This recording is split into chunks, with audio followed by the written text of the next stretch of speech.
ബോണസിന്റെ കാര്യമൊക്കെ നമുക്ക് ഒരുമിച്ചിരുന്ന് ആലോചിച്ച് തീരുമാനിക്കാം. പക്ഷേ നമ്മുടെ എല്ലാ സ്റ്റാഫുകൾക്കും ഇത്തവണ എൻ്റെ വക ഒരു ഓണം ഗിഫ്റ്റ് ഉണ്ട്. അത് ശരിയാ ജോർജേ. ഓണസമ്മാനമായിട്ട് നമ്മുടെ എല്ലാ സ്റ്റാഫുകൾക്കും ഓരോ ജോഡി ഡ്രസ്സ്. അത് എൻ്റെ പേഴ്സണൽ അക്കൗണ്ടിൽ നിന്ന് ക്യാഷ് എടുത്തിട്ട് വേണം ചെയ്യാൻ. ഓക്കെ?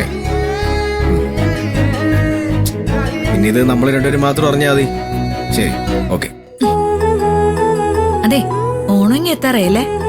പിന്നെ ഇപ്പോഴേ ആലോചിച്ചാലല്ലേ കാര്യങ്ങളൊക്കെ നടക്കൂ. ഈ ഓണം എനിക്ക് ഒരുപാട് വിശേഷപ്പെട്ടതാ. അതുകൊണ്ട് എല്ലാ സ്റ്റാഫുകൾക്കും എൻ്റെ വകയായിട്ട് ഓരോ ജോഡി ഡ്രസ്സ് ഓണസമ്മാനമായിട്ട് കൊടുക്കാൻ തീരുമാനിച്ചു. സ്റ്റാഫുകൾക്കൊക്കെ ഓണസമ്മാനം കൊടുക്കാൻ തീരുമാനിച്ചു.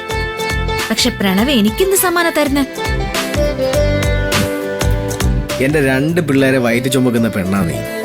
നീ എന്തു ചോദിച്ചാലും അതിപ്പോ എന്റെ പ്രാണനാണെങ്കിൽ കൂടി നിന്റെ മുന്നിൽ ഞാൻ എടുത്തു വെച്ച് തരും.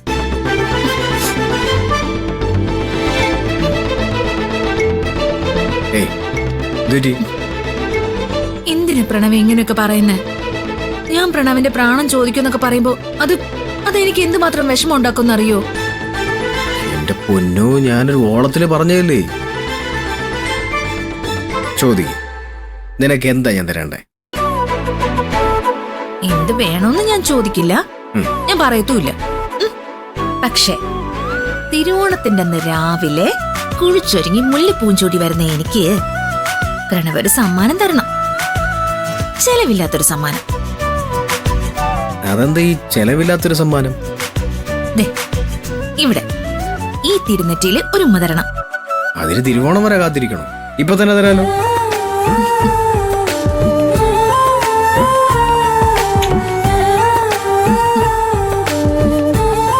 ഈ ഓണം ഇങ്ങനെയൊക്കെ അങ്ങ് പോവും. നമ്മുടെ അടുത്ത ഓണത്തിനെ കുറിച്ചൊന്ന് ആലോചിച്ച് നോക്കിയേ. അടുത്ത ഓണം ഇതുപോലൊക്കെ തന്നെ ആയിരിക്കൂലേ? അല്ലെന്നേ, അടുത്ത ഓണത്തിന് സദ്യ ഉണ്ടായിരിക്കുമ്പോ പ്രണവിന്റെ ഇടവും വലവും കൊച്ചു കസവും മുണ്ടൊക്കെ എടുത്ത് നമ്മുടെ മക്കളും ഉണ്ടാവും. എന്ത് രസായിരിക്കും ആ ഓണം, അല്ലേ? അതൊക്കെ ഓർക്കുമ്പോ തന്നെ മനസ്സിനെന്തൊരു കുളിരാണെന്നറിയാമോ?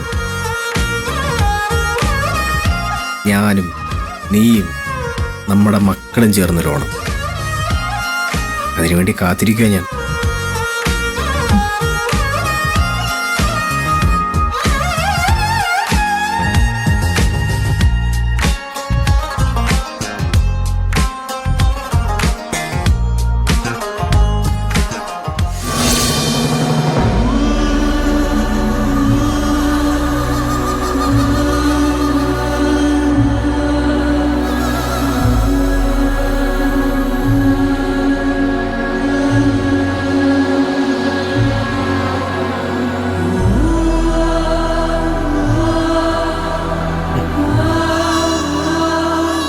ഇരിക്കും മോനെ, ഇരിക്കും. അവിടെ അടുക്കളയില് ഗൗതവും നിധിയും പാർവതിയും എല്ലാവരും ചേർന്ന് ഓണം കെങ്കേമമാക്കാനുള്ള പരിശ്രമത്തിലാണ്.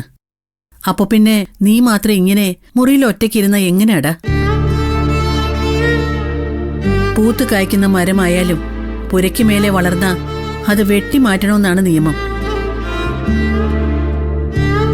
പിന്നീട് അതിനെ ഓർത്ത് ദുഃഖിക്കാനും പാടില്ല.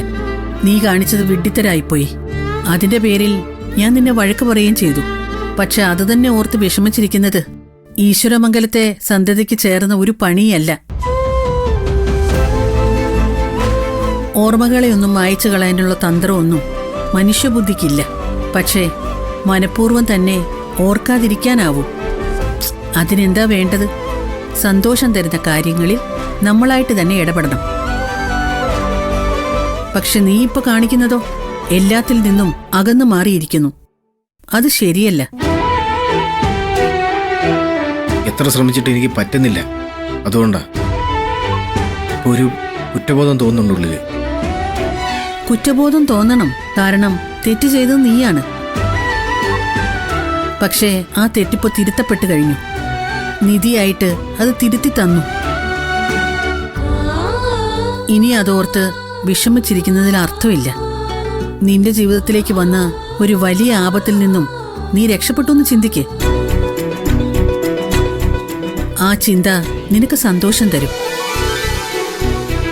വാ മോനെ, അടുക്കളയിൽ അവരുടെ അടുത്തേക്ക് നീയും ചെല്ല്. ഈ ഓണം നമുക്ക് കെങ്കേമമാക്കണം. മാറിയിരിക്കാൻ പാടില്ല. നിന്റെ എല്ലാ സങ്കടങ്ങളും അങ്ങോട്ട് മാറ്റിവെച്ച് നീ അവരോടൊപ്പം ചേര്. മടിച്ചിരിക്കാതെ എഴുന്നേക്കടാ. വാ പോവാം.